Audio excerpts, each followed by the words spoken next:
Assalamualaikum warahmatullahi wabarakatuh. Selamat pagi anak-anak, salam sejahtera untuk kita semua. Hari ini kita akan belajar bahasa Indonesia, masih dengan topik yang sama, yaitu mengenai teks deskripsi.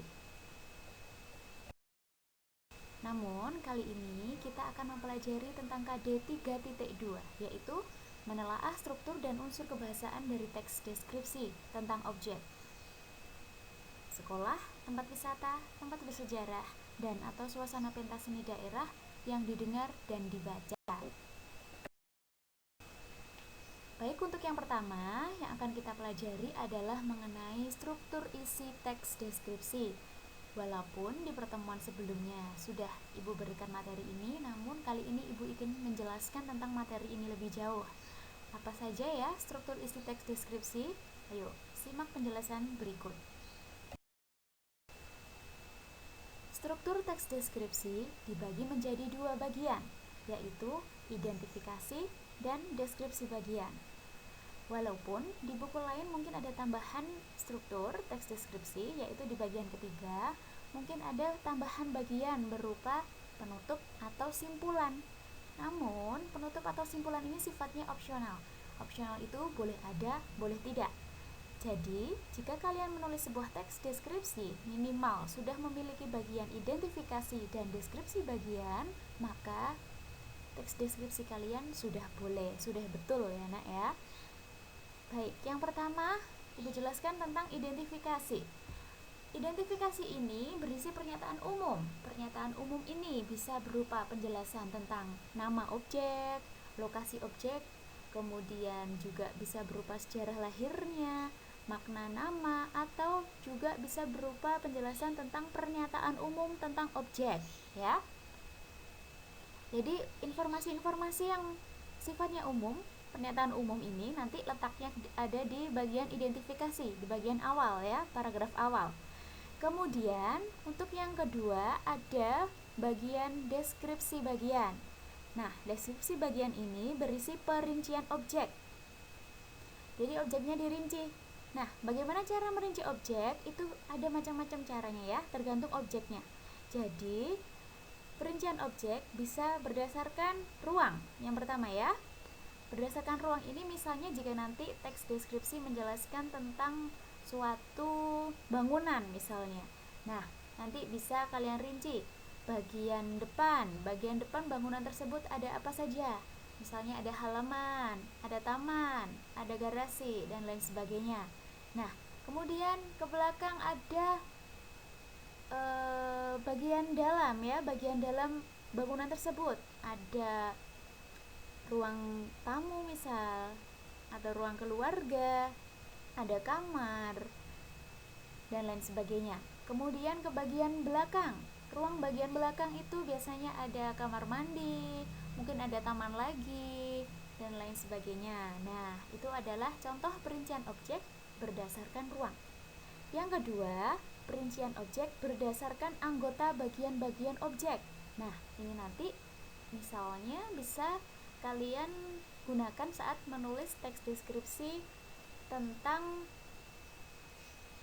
seseorang mungkin. Nah, ketika kalian mendeskripsikan tentang seseorang, apa yang bisa kalian deskripsikan tentang bagian-bagian orang tersebut? Misalnya kalian ingin menjelaskan tentang matanya, ingin menjelaskan tentang hidungnya, ingin menjelaskan tentang tinggi badannya, atau sifatnya juga boleh. Nah, yang ketiga, perincian objek berdasarkan proses. Berdasarkan proses ini, misalnya jika nanti kalian menulis teks deskripsi tentang suatu pementasan. Nah, kalian rinci proses bagian awalnya seperti apa, kemudian proses bagian klimaksnya seperti apa, kemudian proses bagian akhirnya seperti apa. Nah, nanti dirinci di bagian ini, ya. Kemudian yang keempat, ada juga perincian objek yang berdasarkan fokus. Fokus ini maksudnya bagian yang hanya kalian sukai saja. Misalnya kalian ingin menjelaskan tentang Pantai Tambak. Nah, Pantai Tambak itu kalian misalnya hanya fokus kepada bagian bibir pantainya. Nah, bagaimana dengan bibir pantainya? Nanti dijelaskan, dirinci.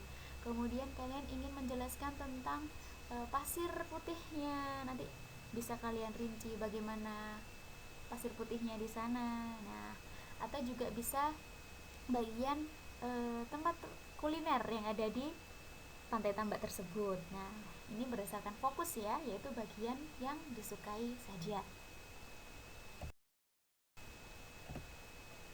Nah, ini adalah contoh identifikasi pada teks Makam Bung Karno.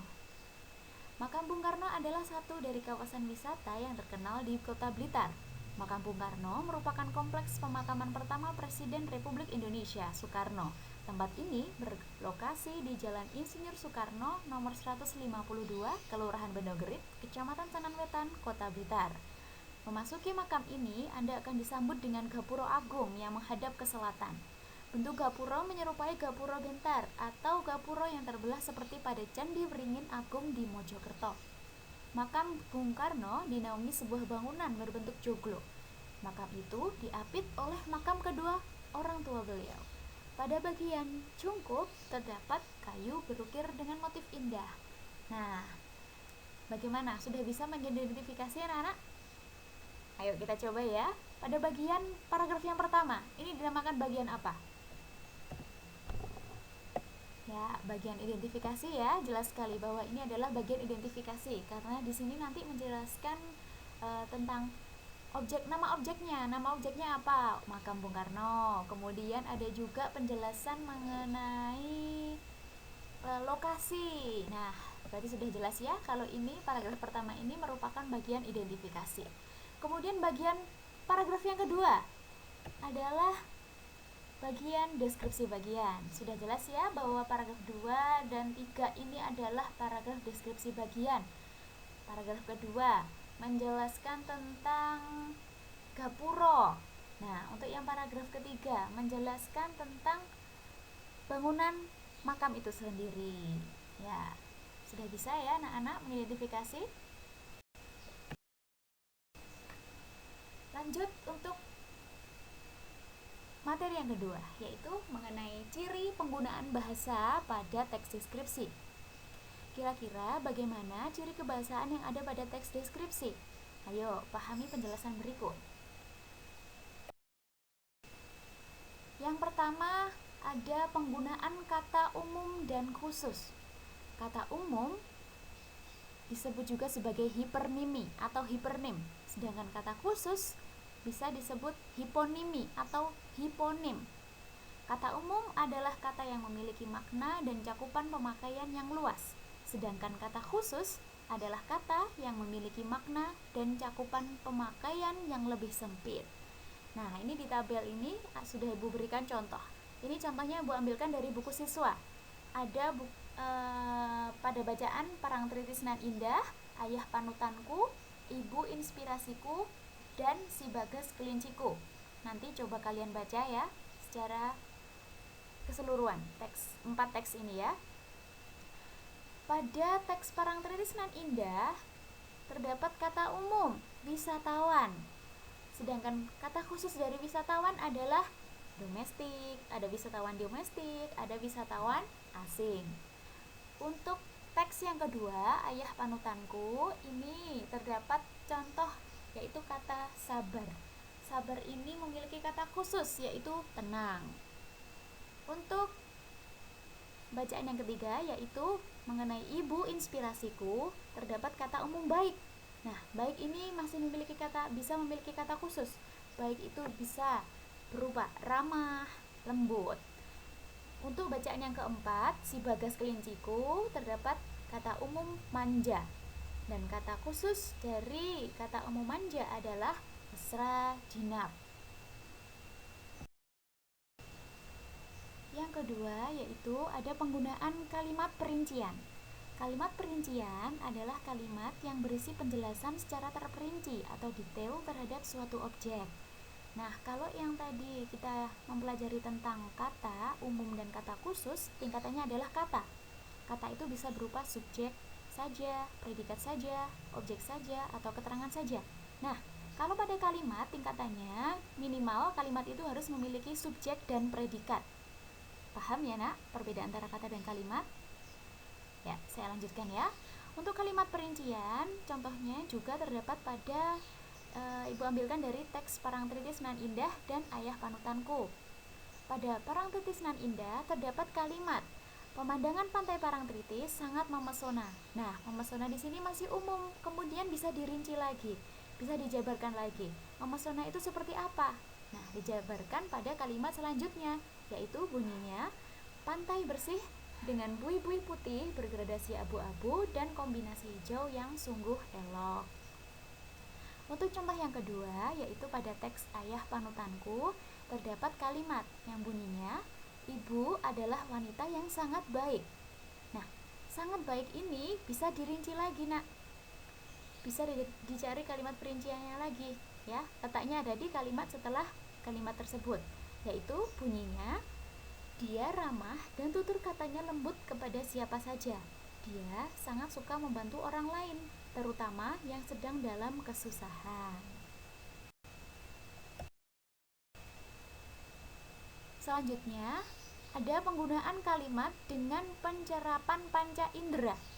Pencerapan panca indera adalah kalimat yang berkaitan dengan penggunaan indera pada manusia. Di antaranya dapat dilihat, didengar, dan dirasakan. Berikut adalah contoh penggunaan kalimat yang seakan-akan dapat dilihat, didengar, atau dirasakan. Contoh yang pertama ada pada teks Ayahku Panutanku.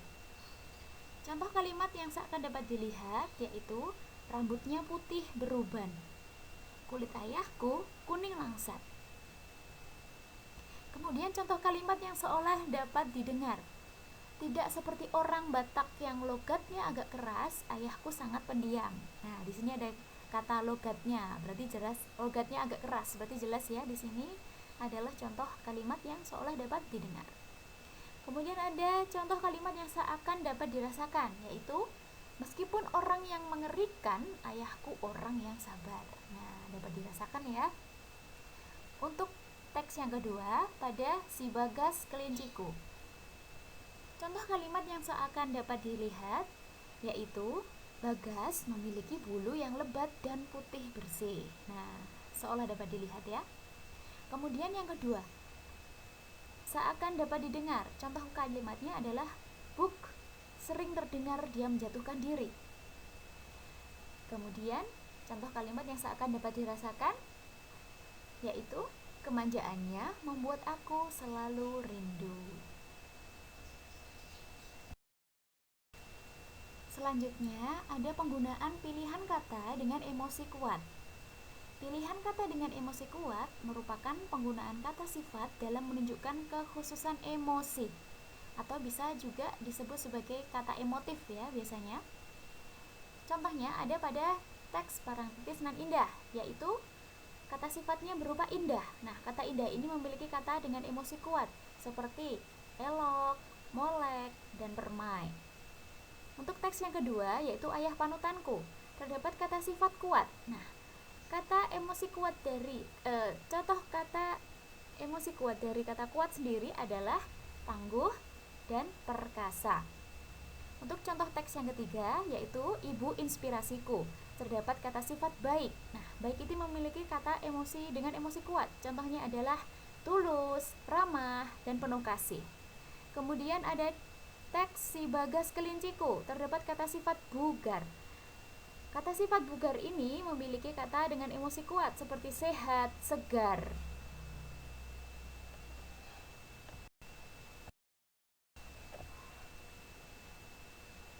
Selanjutnya ada penggunaan majas. Majas merupakan gaya bahasa yang digunakan penulis untuk menyampaikan pesan secara imajinatif dan kias. Jenis majas sebenarnya ada berbagai macam jenis majas ya nak.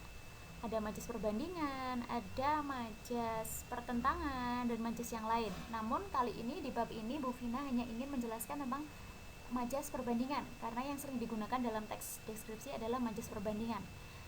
Di antaranya majas perbandingan ini ada majas personifikasi. Majas personifikasi adalah majas yang menggantikan fungsi benda mati yang dapat bersikap layaknya manusia. Contoh kalimatnya yaitu ombak itu berlarian mengejarku. Ada benda mati ombak, kemudian ada yang memiliki sifat seperti manusia, yaitu berlarian. Berarti dia adalah majas personifikasi. Selanjutnya ada majas metafora. Majas metafora adalah majas yang menyampaikan pesan dalam bentuk ungkapan. Contohnya yaitu pegawai tersebut adalah tangan kanan direktur. Nah, ada ungkapan tangan kanan. Tangan kanan ini maknanya adalah orang kepercayaan. Contoh yang ketiga, ada majas asosiasi. Majas asosiasi adalah majas yang membandingkan dua objek berbeda tetapi dianggap sama dengan pemberian kata sambung perbandingan seperti bagaikan, bak, laksana, seperti, ibarat. Nah, nanti kalau ada kalimat kemudian ada kata perbandingan seperti itu, bagaikan, bak, laksana, seperti, dan ibarat, nah itu berarti nanti asosiasi. Contohnya yaitu kamarnya seperti kapal pecah. Ada kata sambung perbandingan yaitu seperti, kemudian dibandingkan dengan kapal pecah. Maknanya apa kalimat ini? Maknanya adalah kapal pecah itu yaitu berantakan.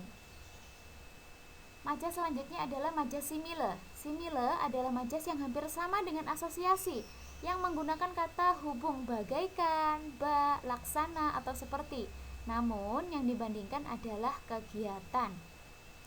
Kalau asosiasi itu yang dibandingkan bisa benda, tapi kalau di simile ini yang dibandingkan adalah kegiatan. Hati-hati, keduanya sama-sama menggunakan kata sambung perbandingan, yaitu bagaikan, bak, laksana, seperti, dan lain sebagainya ya. Untuk contoh dari majas simile adalah kelakuannya bagaikan anak ayam kehilangan induknya.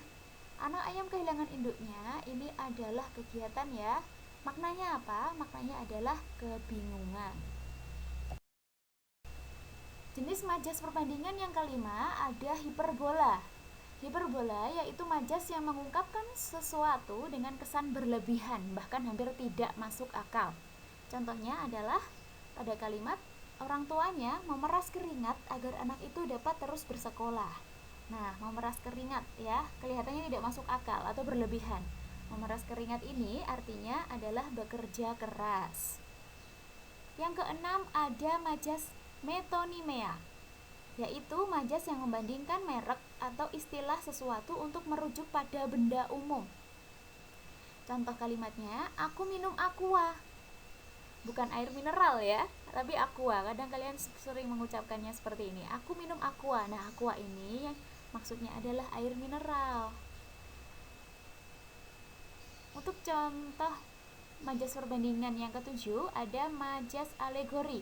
Majas alegori yaitu majas yang membandingkan suatu objek dengan kata-kata kiasan. Contohnya yaitu suami adalah nahkoda dalam mengarungi kehidupan berumah tangga. Nahkoda ini artinya pemimpin keluarga. Nah, paham ya? Berikut adalah contoh penggunaan majas pada 4 teks yang sudah kita baca, yaitu mengenai Parangtritis Nan Indah, Ayah Panutanku, Ibu Inspirasiku, dan Si Bagas Kelinciku. Pada teks Parangtritis Nan Indah ada penggunaan majas personifikasi, yaitu kalimatnya batu karang besar yang seolah-olah siap menjaga gempuran ombak. Nah, ada batu karang kemudian dibandingkan dengan menjaga gempuran ombak. Batu karang di sini adalah benda mati, kemudian dibuat seolah-olah memiliki sifat seperti manusia, yaitu siap menjaga gempuran ombak. Pada teks kedua, Ayah Panutanku, terdapat penggunaan jenis majas asosiasi. Contoh kalimatnya, sepintas ayahku seperti orang India. Nah, terdapat kata seperti ya. Kemudian yang dibandingkan adalah objek. Ayahku dibandingkan dengan orang India. Yang ketiga, yaitu pada teks Ibu Inspirasiku terdapat jenis penggunaan majas asosiasi ya, sama dengan teks kedua. Contoh kalimatnya, mukanya bulat dengan alis tipis seperti semut beriring. Nah, ada penggunaan kata banding seperti. Kemudian yang dibandingkan adalah alis tipis dengan semut beriring, objek juga ya. Kemudian yang keempat ada teks Si Bagas Kelinciku, ada penggunaan majas personifikasi. yaitu pada kalimat telinganya panjang dan melambai-lambai kalau dia berlari. Di sini yang dimandingkan ada telinganya, benda mati, kemudian dibuat seolah-olah memiliki sifat seperti manusia, yaitu pada kalimat melambai-lambai kalau dia berlari. Sekian untuk pembelajaran hari ini, dan jangan lupa seperti biasa, catat materi yang sudah Ibu jelaskan hari ini di buku catatan kalian dengan menarik dengan tulisan yang rapi agar nanti kalian bisa bersemangat untuk membacanya ya. Semoga apa yang kita pelajari hari ini bisa bermanfaat. Selamat pagi dan assalamualaikum warahmatullahi wabarakatuh.